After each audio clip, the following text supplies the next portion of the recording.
오늘 말씀에는 아마샤라는 사람이 등장하죠. 이 사람이 어떤 사람이냐? 10절을 보면요, 때 베델의 제사장 아마샤가 그러죠. 그러니까 제사장입니다. 제사장이라고 하는 것은 당시에 지성인 그룹에 속하는 사람이었죠. 그래서 이 지성인으로서 그의 모든 삶을 살아가기까지 그가 그것을 이렇게 그 자리에 있기까지 정규 교육을 받아야 했고요. 그리고 또 많은 공부도 했고 또 많은 훈련도 했을 겁니다. 그리고 그런 사람에 대해서 그 당시 사회가 굉장히 신분이 높은 사람으로 인지하고 인정했죠. 그런데 특별히 이 아마샤는 그 이스라엘의 왕이었던 여로보암 2세와는 그런 좀 거리감이 없는 그런 사이였던 것 같습니다. 그러니까 여기 보니까 여로보암에게 보내어 이르되 이스라엘 족속 중에 아모스가 왕을 모반하나니 그 모든 말을 이 땅이 견딜 수 없나이다.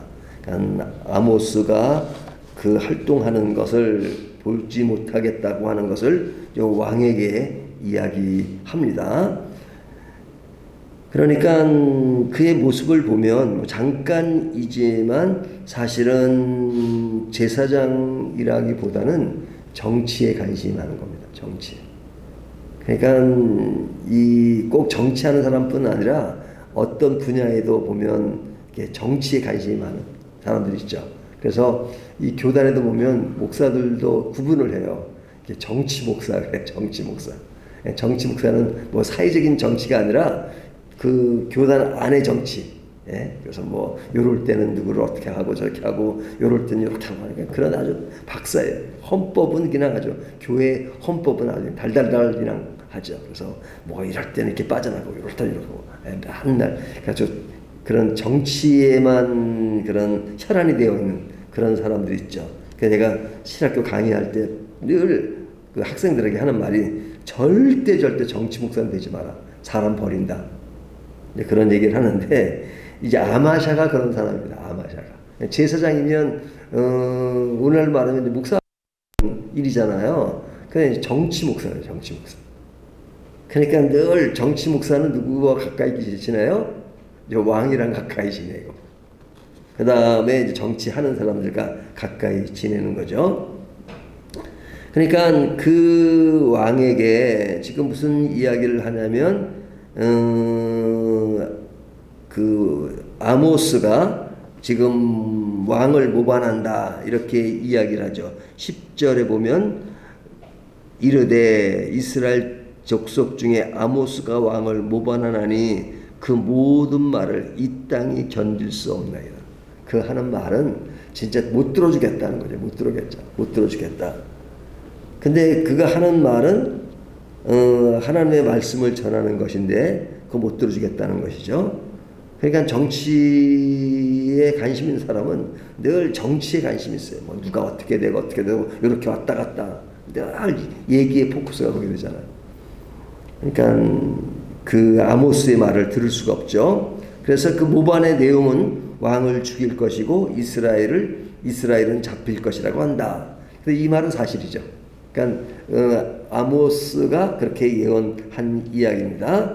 하지만 그 예언의 의미를 듣고 깨닫고 그리고 이스라엘 사람들이 갈 방향 또 그 당시에 그 나라를 이끌어던 왕이 어떤 방향으로 가게 되는 것에 관심을 가져야 되는데 그것은 듣기 싫은 소리니까 그것이 왕을 모반한다고 생각하고 그리고 그런 사람의 말을 들어줄 수 없겠다 이렇게 말하죠.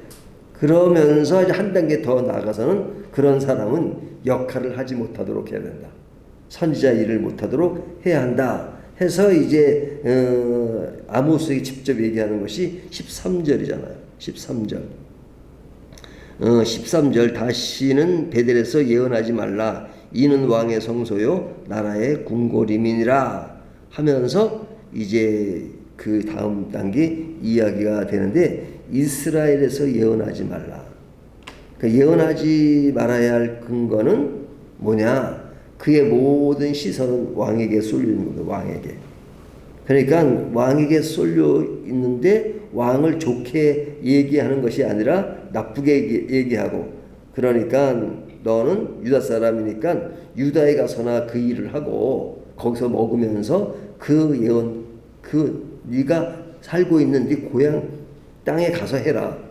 여기는 이스라엘 땅인데 지금 나라가 두 개로 쪼개져 있잖아요. 근데 이 아모스는 유다 사람이면서 이스라엘에게 예언했던 독특한 선지자니까 너는 내 나라 가서 내 자라난 곳에 가서 예언하지, 여기까지 와가지고 지금 이렇게 그 일을 하느냐 하는 것이죠. 그래서 이 10절에 때 베델의 제사장 아마샤가, 여기 때라는 표현은 그가 아모스 선지자 사역에 얼마나 민감하게 반응하는가 하는 것들을 표현하는 단어라고 할 수 있죠. 자, 이런 아마샤의 공격에 아모스의 반응이 어떠냐? 14절부터가 이제 아모스의 반응인데요. 아모스가 아마샤에게 대답하여 이르되 하면서 나는 선지자가 아니며 선지자의 아들도 아니라 나는 목자여 뽕나무를 재배하는 자로서, 그러죠.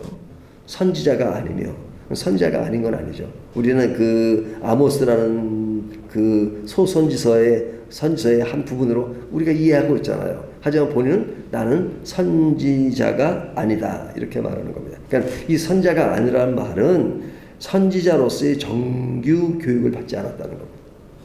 그러니까 옛날에 보면 이제 엘리사 얘기 나올 때 보면 선지 동산 해가지고 그 선지자들이 교육받는 그런 것이 있잖아요. 그러니까 이제 이 아마샤는 정식으로 교육을 받지 않은 겁니다. 그러니까 나는 그런 의미에서 선지자가 아니며 선지자의 아들도 아니라, 뭐 선지자가 대를 이어서 또 선지자의 역할을 하죠. 그러니까 대를 이어서 하는 것이 제사장도 그렇고, 그다음에 선지자도 그렇고, 그다음에 왕도 그렇고. 근데 아닌 사람이 있죠. 아닌 사람. 대를 이어서 하지 않는 사람이 어떤 사람일까요? 사사들. 예, 사사들은 대를 잇지 않고 당대로 끝났죠.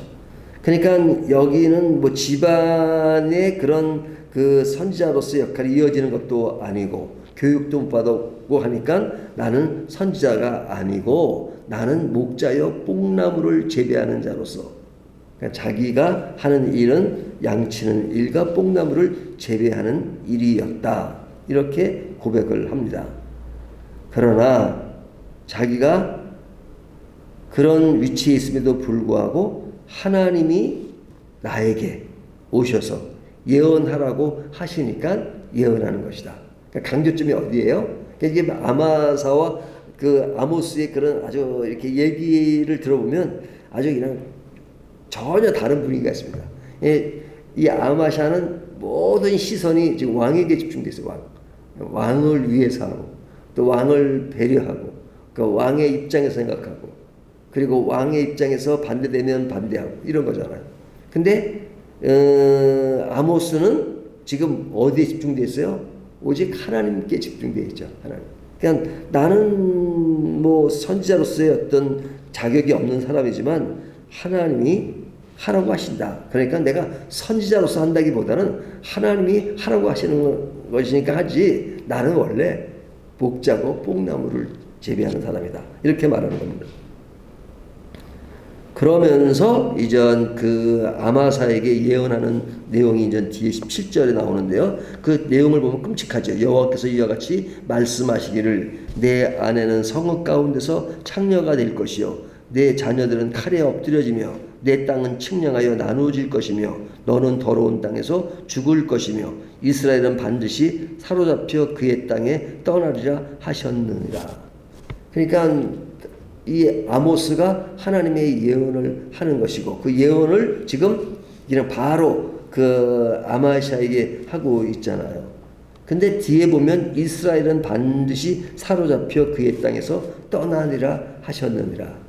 그러니까 이 얘기가 또 이제 더 커져서 이스라엘 전체에 대한 예언으로 바뀌고 있죠. 그러니까 지금 7장 10절의 이야기가 앞에 나오는 내용에서 이어지는 것인데 앞에 나오는 이야기가 무엇이었어요? 첫째 한 상, 둘째 한 상, 셋째 한 상. 그러니까 한 상 이야기가 나오고 지금 아마샤의 이야기가 나오는 겁니다. 그리고 이제 뒤로 가면 네 번째 한 상 얘기가 나오죠. 그러니까 이 이야기는 환상과 환상 중간에 이렇게 끼어 있는 겁니다. 예, 끼어 있는 거. 그래서 이것이 이렇게 중간에 끼어 있는 것은 뭐예요? 뭐 이렇게 영화 같은 거 할 때 보면은 인서트라고 그러죠. 이렇게 뭐가 나오다가 그 안에 뭔가 하나 탁 끼겨 넣어요. 그 끼겨 넣는 것은 뭐냐면 그것을 더 잘 보여주고 잘 설명하기 위한 것이죠.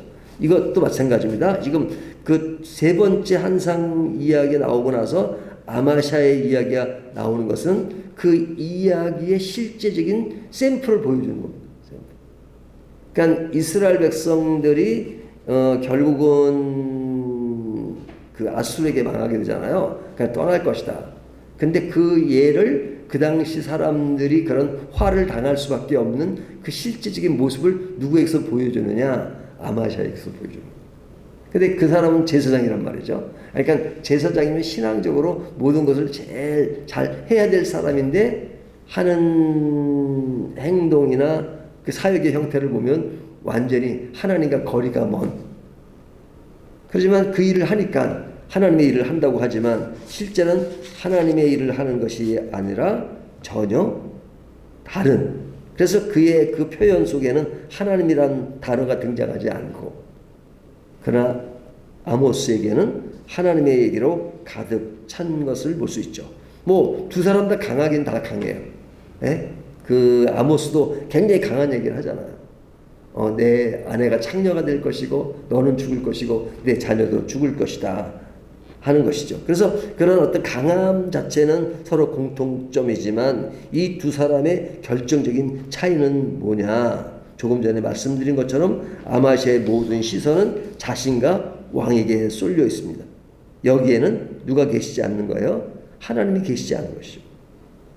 그의 본 역할이 하나님을 알리는 것인데 하나님이 없고 그리고 그것이 표출되지 않고 그는 오직 자신과 왕에게 쏠려 있는 것, 이런 것을 정치꾼이라고 그러죠. 정치꾼. 원래 정치하는 사람들은 정치하는 사람이니까 뭐 그 일이 본업이니까 그렇다 하더라도, 그러나 주의 일을 하는데 이 정치꾼이 되면 안 되잖아요. 그러나 아모스는 그런 어떤 정치적인 배경도 없고 뭐 특별하게 그런 정규 교육을 받지 않은 것이니까 뭐 그런 미달되는 것처럼 보이지만 하나님이 예언하게 하시니까 이 일을 한다 이렇게 말하죠. 그런데 이걸 또 남용하는 사람들이 있어요. 그러니까 우리나라에 보면 진짜 뭐 석 달 어떻게 해가지고 목사가 되고 엉터리 목사들이 많잖아요. 그런 사람들 꼭 이 본문 가지고 이런 본문 가지고 얘기해요. 성경에 보면 정규 교육을 받지 않아도 하나님의 일을 잘하고 정규교육을 받은 사람이 더 이탈되지 않느냐. 뭐 그 말도 좀 반은 일리가 있죠. 근데 뭐 제가 여러 차례 말씀드린 영국 같은 데서는 신학 공부를 안 해도 교회가 청빙하면 목사가 되기도 하고 공부를 해도 청빙 안 하면 목사가 못 되는 뭐 그런 것이 있는데, 그거는 그런 전체적인 흐름이 그럴 만한 그런 안정성과 요소를 가지고 있으니까 그게 가능하지만 우리나라에는 정규 교육을 받아도 엉터리가 많은데 이게 정규 교육을 안 받아도 막 이렇게 목사 안수를 남발해버리면 이건 더 해버리는 거죠.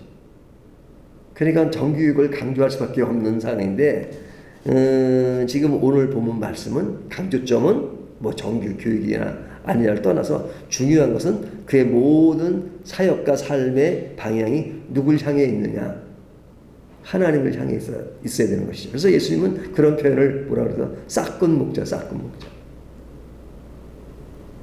싹군 목자와 진짜 양을 사랑하고 하는 목자는 차원이 다르죠. 차원이 다르죠. 싹군 목자는 그냥 자기 내가 돈 이거 받으니까 이거 받으려고 것 많지만 한다 하는 그런 생각이죠. 그러니까 오늘 본문은 이겁니다.